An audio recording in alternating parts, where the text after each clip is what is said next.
Dear students, very good morning all.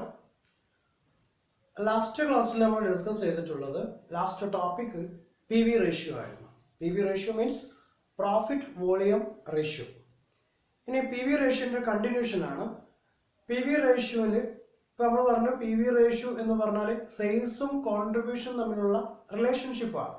PV ratio means the relationship between or in sales and contribution.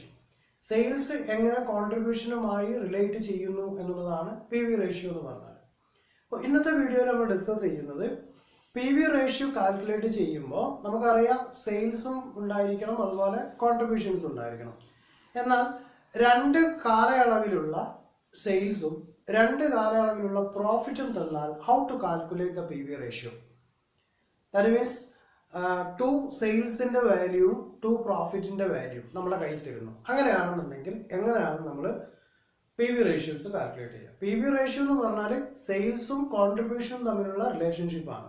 പക്ഷെ ഇവിടെ sales തരുന്നുണ്ട്, അതോടൊപ്പം കോൺട്രിബ്യൂഷന് പകരം variable കോസ്റ്റിന് പകരം profit ആണ് തരുന്നതെങ്കിൽ then how to calculate P V ratio. Okay, അപ്പോൾ എങ്ങനെയാണ് പി വി റേഷ്യോസ് കാണുക? സെയിൽസ് ടു പീരിയഡില് സെയിൽസ് തരുന്നു, അതുപോലെ പ്രോഫിറ്റ് ടു പീരിയഡില്. ഇപ്പോൾ രണ്ട് കാലയളവിലുള്ള പ്രോഫിറ്റും രണ്ട് കാലയളവിലുള്ള സെയിൽസും തന്നാൽ then how to calculate P V ratio. എങ്ങനെയാണ് പി വി റേഷ്യോസ് ഫൈൻഡ് ചെയ്യുക? അത് എക്സാമിന് ചോദിക്കുന്ന ഒരു ക്വസ്റ്റ്യൻ ആണ്. അപ്പോൾ ബികോമാർക്ക് സ്ഥിരമായി ചോദിക്കുന്ന ഒരു ക്വസ്റ്റ്യൻ ആണ്. ദെൻ അതുകൊണ്ട് തന്നെ ഈ ഒരു ഏരിയയിൽ നിന്ന് ക്വസ്റ്റ്യൻസ് നമുക്ക് ഏത് ക്വസ്റ്റ്യൻ പേപ്പറിലും പ്രതീക്ഷിക്കാവുന്നതാണ്. അപ്പോൾ നന്നായിട്ട് പഠിച്ചു വെക്കുക. വളരെ സിമ്പിൾ ആയിട്ടുള്ളൊരു ഫോർമുലയാണ്. ആ ഫോർമുല പഠിച്ചു കഴിഞ്ഞാൽ ആർക്കും മാർക്ക് സ്കോർ ചെയ്യാം. പിന്നെ നമ്മൾ മറന്നു പോവാത്തൊരു ഫാക്ട്, പി വി റേഷ്യോ എല്ലായ്പ്പോഴും റെപ്രസെന്റ് ചെയ്യുന്നത് പെർസെൻറ്റേജിലാണ്. P V ratio. Okay, then how to calculate P V ratio. Then changes in profit, ഇതിന്റെ ഫോർമുലയാണ് changes in profit in two period divided by changes in sales in two periods. Okay, changes in profit divided by changes in sales. അതാണ് simple ആയിട്ട്. ഇപ്പൊ രണ്ട് കാലയളവിൽ ഉണ്ടായിരിക്കുന്ന പ്രോഫിറ്റിന്റെ change കണ്ടുപിടിക്കുക, divided by changes in sales. Changes in profit divided by changes in sales. ഇത് കണ്ടുപിടിച്ചാൽ എന്തായി? ഈ ഒരു മെത്തേഡില് പി വി റേഷ്യോ ഫൈൻഡ് ആയി. പി വി റേഷ്യോ സാധാരണ നമ്മൾ പി വി റേഷ്യോ എങ്ങനെ കണ്ടുപിടിക്കുക? Contribution divided by sales into 100. ഇതാണ് പി വി റേഷ്യോ കണ്ടുപിടിക്കാറ്. അപ്പോൾ ഇവിടുത്തെ കേസിൽ സെയിൽസ് അവൈലബിൾ ആണ്, കോൺട്രിബ്യൂഷൻ നമുക്ക് ഇത് വെച്ചിട്ട് എങ്ങനെയും കണ്ടുപിടിക്കാൻ പറ്റില്ല. കാരണം ഇവിടെ പ്രോഫിറ്റും സെയിൽസുമാണ് തന്നിട്ടുള്ളത്. അത് കണ്ടുപിടിക്കണമെങ്കിൽ ഒന്നുകിൽ ഫിക്സഡ് കോസ്റ്റ് നമ്മുടെ കയ്യിൽ ഉണ്ടാവണം, അതല്ലെങ്കിൽ പി വി റേഷ്യോസ് കണ്ടുപിടിച്ചിട്ട് കോൺട്രിബ്യൂഷൻ കണ്ടുപിടിക്കാൻ വേണ്ടി പറ്റും.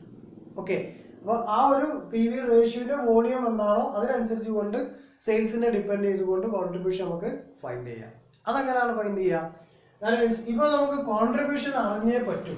ഇനി രണ്ടാമത്തെ ഓപ്ഷൻ അതാണ്. ദാറ്റ് മീൻസ് ഈ ഒരു ആപ്ലിക്കേഷൻ വേണമെങ്കിൽ യൂസ് ചെയ്യാം. അതർവൈസ് ചേഞ്ചസ് ഇൻ കോൺട്രിബ്യൂഷൻ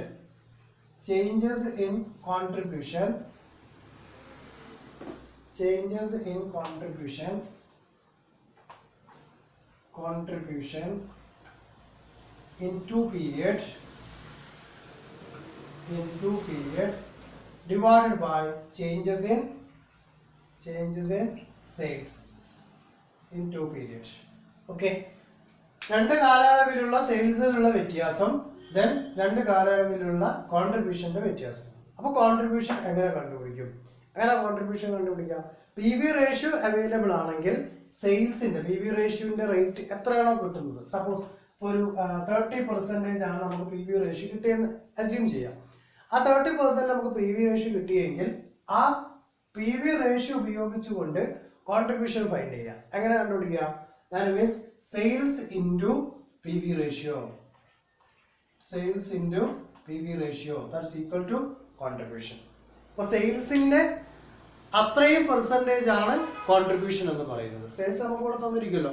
ഈ രണ്ട് കേസ് അപ്ലൈ ചെയ്യണമെങ്കിലും സെയിൽസ് അവൈലബിൾ ആയിരിക്കണം. So changes in sales in 2 period, here changes in sales in 2 periods or 2 topic or 2 levels. Okay, അപ്പോൾ ഈ ഒരു ഫോർമുല അപ്ലൈ ചെയ്തുകൊണ്ട് നമുക്ക് എന്ത് ചെയ്യാൻ പറ്റും? ഇതിൽ പി വി റേഷ്യോ ഫൈൻഡ് ചെയ്യാൻ വേണ്ടി പറ്റും. നമുക്കൊരു സിമ്പിൾ ക്വസ്റ്റ്യൻ വർക്ക്ഔട്ട് ചെയ്ത് നോക്കാം. Question please. First period sales 20 lakh, then second period sales 30 lakh. First period profit 2 lakh, second period profit 4 lakh. Then calculate number 1 PV ratio, second one sales required to earn a profit of rupees 5 lakh. PV ratios calculate ചെയ്യണം. അതുപോലെ തന്നെ എന്ത് ചെയ്യണം? 5 ലക്ഷം രൂപ profit കിട്ടണമെങ്കിൽ എത്ര രൂപയുടെ sales ഉണ്ടാവണം എന്നുള്ളതാണ്. ഓക്കെ, ഇതിനൊക്കെ ഫോർമുലാസ് നമുക്കറിയാം. അപ്പോൾ എങ്ങനെയാണ് പി വി റേഷ്യോ കണ്ടുപിടിക്കുക? P V ratio is equal to PV ratio is equal to change in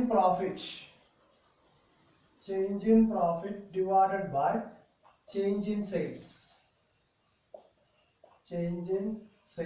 PV ratio എല്ലായ്പ്പോഴും 100% ആണ്. സോ 100 കൊണ്ട് മൾട്ടിപ്ലൈ ചെയ്യാം. Changes in profit 2 periods, 4 lakh minus 2 lakh will get 2 lakh. Changes in profit divided by changes in sales, 30 lakh minus 20 lakh, 10 lakh into 100. Okay, then 0 to 80, 10 5 times 10 divided by 100, 20. So PV ratio is equal to 20%. PV ratio നമുക്ക് എത്ര കിട്ടി? 20% ആണ് PV ratio. Second question, sales required to earn a profit of rupees 5 lakh. 5 ലക്ഷം രൂപ profit കിട്ടണമെങ്കിൽ എത്ര രൂപയുടെ sales ഉണ്ടായിരിക്കണം എന്നുള്ളതാണ് ക്വസ്റ്റ്യൻ.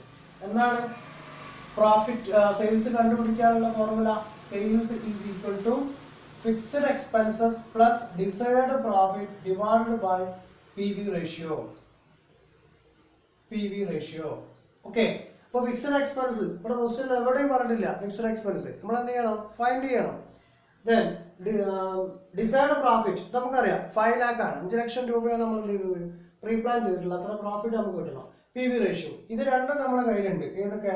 പി വി റേഷ്യോ നമുക്കറിയാം, ഡിസൈർഡ് പ്രോഫിറ്റും അറിയാം, ദെൻ ഫിക്സഡ് എക്സ്പെൻസ് അറിയില്ല. അപ്പോൾ നമ്മൾ എന്ത് ചെയ്യണം? ഫിക്സഡ് എക്സ്പെൻസ് ആദ്യം ഫൈൻഡ് ചെയ്യണം. Okay, then how to calculate fixed expenses by use of P V ratio. അപ്പോൾ ഫിക്സഡ് എക്സ്പെൻസ് കണ്ടുപിടിക്കാനുള്ള ഫിക്സഡ് എക്സ്പെൻസ് എങ്ങനെയാണ് ഫിക്സഡ് എക്സ്പെൻസ് കണ്ടുപിടിക്കുക? By using P V ratio. P V ratio ഉപയോഗിച്ചുകൊണ്ട് ഫിക്സഡ് എക്സ്പെൻസ് എങ്ങനെ കണ്ടുപിടിക്കാം? അപ്പോൾ ഫിക്സഡ് എക്സ്പെൻസ് കണ്ടുപിടിക്കുന്നതിന് മുമ്പ് എന്ത് കണ്ടുപിടിക്കാണ്ട്? കോൺട്രിബ്യൂഷൻ കണ്ടുപിടിക്കണം. എങ്ങനെയാണ് കോൺട്രിബ്യൂഷൻ കണ്ടുപിടിക്കുക? ദെൻ കോൺട്രിബ്യൂഷൻ കണ്ടുപിടിക്കുമ്പോൾ പി വി റേഷ്യോ എത്രയാണോ ഉണ്ടായിട്ടുള്ളത്, ദെൻ അത്രയും percentage on sales. So contribution is equal to PV ratio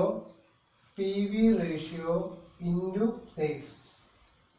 സെയിൽസിന്റെ എത്ര പെർസെൻറ്റേജ് ആണോ പി വി റേഷ്യോ അതാണ് കോൺട്രിബ്യൂഷൻ എന്ന് പറയുന്നത്. Okay, then 20 lakhs P V റേഷ്യോന്റെ sales, then 20% P V ratio ആണ്. അപ്പോൾ sales into P V ratio എത്ര കിട്ടുന്നു? 5 times, then 5 4 times. So 4 lakh. 4 lakh എന്താണ്? കോൺട്രിബ്യൂഷൻ ആണ്. Okay, contribution 4 lakh. Then fixed expense എങ്ങനെ ഫൈൻഡ് ചെയ്യാം? Fixed expense is equal to contribution minus profit. Contribution നമുക്ക് എത്ര കിട്ടി? 4 lakh. 4 lakh കോൺട്രിബ്യൂഷൻ. പ്രോഫിറ്റ് ഫസ്റ്റ് പീരിയഡിലത് 2 lakh എടുത്ത് ചെയ്യുന്നു. So 2 lakh is the fixed expenses. ഇനി ഇത് നമ്മൾ അപ്ലൈ ചെയ്യുന്നു. ദാറ്റ് മീൻസ് സെയിൽസ് ആണ് ഇനി ഫൈൻഡ് ചെയ്യേണ്ടത്. ഫിക്സഡ് എക്സ്പെൻസ് കിട്ടി, ഡിസൈർഡ് പ്രോഫിറ്റ് നമുക്കറിയാം, പി വി റേഷ്യോ അറിയാം. നമ്മൾ സെയിൽസ് കണ്ടുപിടിക്കുന്നു, എത്ര രൂപയുടെ സെയിൽസ് ഉണ്ടാവണം. അപ്പോൾ ഫിക്സഡ് എക്സ്പെൻസ് എത്ര നമുക്ക് കിട്ടിയത്? 2 lakh ആണ്. So 2 lakh plus desired profit how much? 5 lakh. 5 lakh ആണ് നമുക്ക് പ്രോഫിറ്റ് കിട്ടേണ്ടത്, ഡിവൈഡഡ് ബൈ PV ratio എത്ര 20%, 20 into 100. Okay, then 2 lakh plus 5 lakh 7 lakh, 7 lakh divided by 20 into 100. Okay,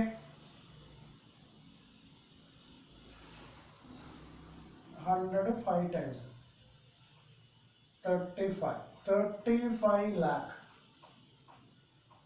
35 ലാക്കിന്റെ sales ഉണ്ടാകുമ്പോഴാണ് എത്ര രൂപ പ്രോഫിറ്റ് ഉണ്ടാക്കാൻ പറ്റുക? 5 lakh പ്രോഫിറ്റ് ഉണ്ടാക്കാൻ പറ്റും. ഓക്കെ, അപ്പോൾ ആൻസർ കിട്ടിയ മനസ്സിലായല്ലോ. അതായത് ചേഞ്ചസ് ഇൻ പ്രോഫിറ്റും ചേഞ്ചസ് ഇൻ സെയിൽസും തന്നാൽ എങ്ങനെയാണ് PV റേഷ്യോ കണ്ടുപിടിക്കുക? ഞാൻ PV റേഷ്യോ കണ്ടുപിടിച്ചിട്ട് സെയിൽസ് നമ്മൾ കണ്ടുപിടിച്ചു. അതായത് എത്ര രൂപയുടെ സെയിൽസ് ഉണ്ടായാൽ ഈ നമ്മൾ പറഞ്ഞിട്ടുള്ള 5 lakh rupees പ്രോഫിറ്റ് ഏൺ ചെയ്യാൻ വേണ്ടി പറ്റും. ബ്രേക്ക് ഈവൻ അനലൈസിസിലെ ബ്രേക്ക് ഈവൻ ചാർട്ട്. ഇപ്പോൾ ബ്രേക്ക് ഈവൻ അനലൈസിസ് എന്നുള്ള ടോപ്പിക് നമ്മൾ പഠിച്ചു കഴിഞ്ഞതാണ്.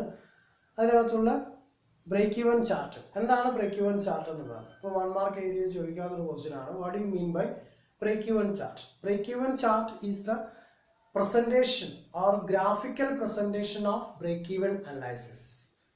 അപ്പോൾ ഗ്രാഫിക്കലി നമ്മൾ ഒരു പ്രസന്റേഷൻ നടത്തുകയാണ് ഏതിൻ്റെ? ബ്രേക്ക് ഈവൻ അനലൈസിസ് ആണ്.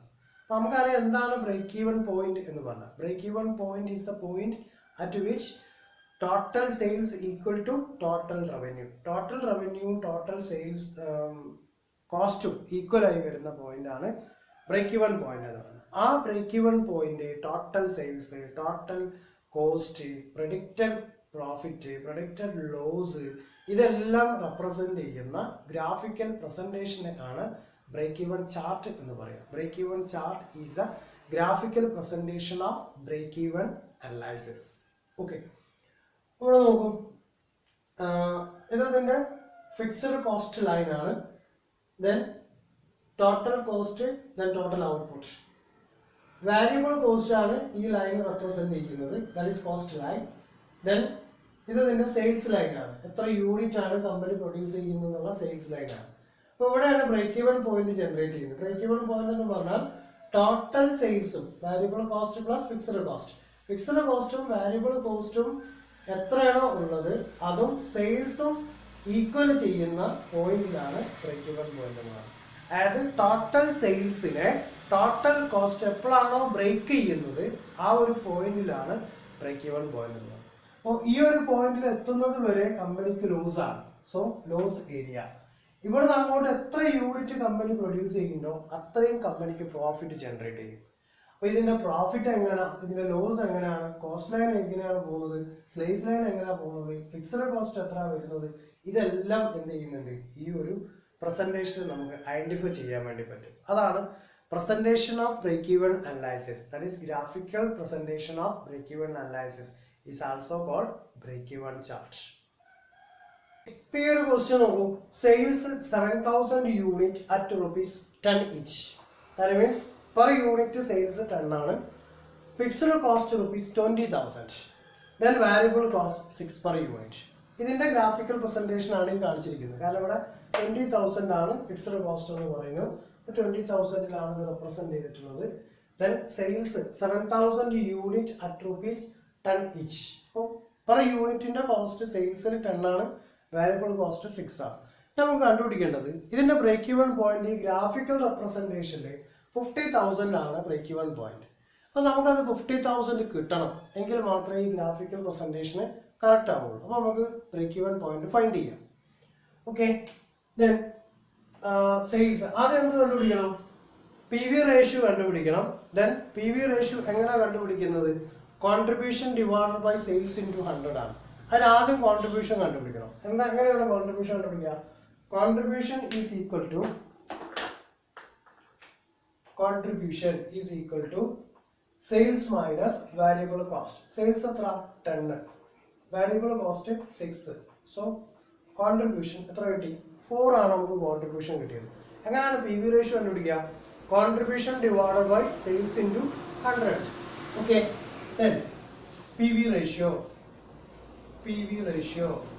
Contribution divided by sales into 100. എത്രയാണ് കോൺട്രിബ്യൂഷൻ? 4 ആണ്. സെയിൽസ് എത്ര? 10 ആണ്, ഇൻറ്റു 100. ഓക്കെ, ദെൻ 40% ആണ് കോൺട്രിബ്യൂഷൻ. പി വി റേഷ്യോ കിട്ടി. അപ്പോൾ കോൺട്രിബ്യൂഷൻ ആയി, പി വി റേഷ്യോ ആയി. ഇനി നമുക്ക് പി വി റേഷ്യോ ഉപയോഗിച്ചുകൊണ്ട് ബ്രേക്ക് ഇവൺ പോയിന്റ് ഫൈൻഡ് ചെയ്യണം. Okay, then break even point is equal to, അങ്ങനെ ബ്രേക്ക് ഇവൺ പോയിന്റ് കണ്ടുപിടിക്കുക, fixed expense divided by P V ratio. Fixed expense എത്ര? Fixed expense ക്വസ്റ്റ്യന് 20,000 ആണ്. Okay, 20,000 divided by P V ratio എത്ര?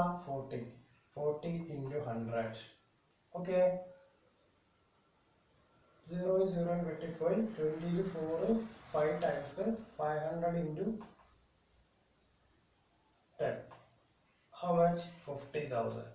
Okay, 50,000. 50,000 rupees വരുമ്പോഴാണ് break even point വരുന്നത്. Correct അല്ലേ? അപ്പോൾ ഈ രീതിയിലാണ് നമ്മൾ എന്ത് ചെയ്യുന്നത്? ഫൈൻഡ് ചെയ്ത് പോകുന്നത്. ഓക്കെ, അപ്പോൾ ബ്രേക്ക് ഇവൺ ചാർട്ടായി, then P V ratio, contribution, sales, different പീരിയഡിലുള്ള പ്രോഫിറ്റ്, ഡിഫറെൻറ്റ് പീരിയഡിലുള്ള സെയിൽസ് കണ്ടാൽ എങ്ങനെയാണ് പി വി റേഷ്യോ കണ്ടുപിടിക്കുക, പി വി റേഷ്യോൻ്റെ യൂസസ് എന്തൊക്കെയാണ്, കോൺട്രിബ്യൂഷൻ എങ്ങനെയാണ് ഫൈൻഡ് ചെയ്യുക, ബ്രേക്ക് ഇവൺ പോയിന്റ് യൂണിറ്റ്സിലും റുപ്പീസിലും എങ്ങനെയാണ് ഫൈൻഡ് ചെയ്യുക, മാർജിനൽ കോസ്റ്റിംഗിന്റെ സ്റ്റേറ്റ്മെന്റ് എങ്ങനെയാണ് പ്രിപ്പയർ ചെയ്യുക, മാർജിനൽ കോസ്റ്റിന്റെ ഇക്വേഷൻസ് എന്തെല്ലാമാണ്, ഇതെല്ലാമാണ് നമ്മൾ ഈ ഒരു ചാപ്റ്ററിലൂടെ പഠിച്ചിട്ടുള്ളത്. അപ്പോൾ വളരെ സിമ്പിളായിട്ട് പഠിച്ചെടുക്കാവുന്ന ഒരു ഏരിയയാണ് മാർജിനൽ കോസ്റ്റിംഗ്. നന്നായിട്ട് മാർക്ക് സ്കോർ ചെയ്യാവുന്നതാണ്. എല്ലാ പാർട്ടും നമ്മുടെ സിലബസിലുള്ള എല്ലാ ടോപ്പിക്കും നമ്മൾ ഡിസ്കസ് ചെയ്തിട്ടുണ്ട്. മാർജിനൽ കോസ്റ്റിംഗ് ഇത് മാത്രമൊന്നുമല്ല പഠിക്കാനുള്ളത്. ബികോം സിലബസ് എടുത്ത് നോക്കിയാൽ ഒരുപാട് വൈഡ് ഏരിയയാണ് മാർജിനൽ കോസ്റ്റിംഗ് എന്ന് പറഞ്ഞാൽ. അപ്പോൾ അതിലെ ഒരു ചെറിയ പോർഷൻ മാത്രമേ BBA കോഴ്സിന് പഠിക്കാനുള്ളൂ. അപ്പോൾ ആ സിലബസിൽ, നമ്മുടെ സിലബസിൽ പറഞ്ഞിട്ടുള്ള ഇവന്റ് എല്ലാം ഞാൻ കംപ്ലീറ്റ് ചെയ്തിട്ടുണ്ട്. അപ്പോൾ എല്ലാവരും എല്ലാ വീഡിയോസും കൃത്യമായിട്ട് വാച്ച് ചെയ്യുക, നോട്ട്സൊക്കെ എഴുതിയെടുക്കുക. അതിനെന്തെങ്കിലും പ്രോബ്ലംസ് ഒക്കെ വർക്കൗട്ട് ചെയ്ത് നോക്കിയിട്ട് എന്തെങ്കിലും ഡൗട്ട്സ് തോന്നുകയാണെങ്കിൽ കോൾ ചെയ്യുക, എന്നിട്ട് അത് ക്ലിയർ ചെയ്തിട്ട് മുന്നോട്ട് പോകുക. ഓക്കെ, അപ്പോൾ ക്വസ്റ്റ്യൻ മാനേജ്മെന്റ് അക്കൗണ്ടിങ് എന്ന് പറയുന്ന സിലബസ് BBA കോഴ്സിനുള്ള ഇവിടെ കംപ്ലീറ്റ് ചെയ്തിരിക്കുകയാണ്. അപ്പോൾ എല്ലാവർക്കും കാര്യങ്ങൾ ഞാൻ പഠിപ്പിച്ചിട്ടുള്ള വസ്തുതകൾ കൃത്യമായി മനസ്സിലായിട്ടുണ്ടാവും എന്ന് ഞാൻ കരുതുന്നു. Then if any doubt, please call me or to send any message. Okay, thank you.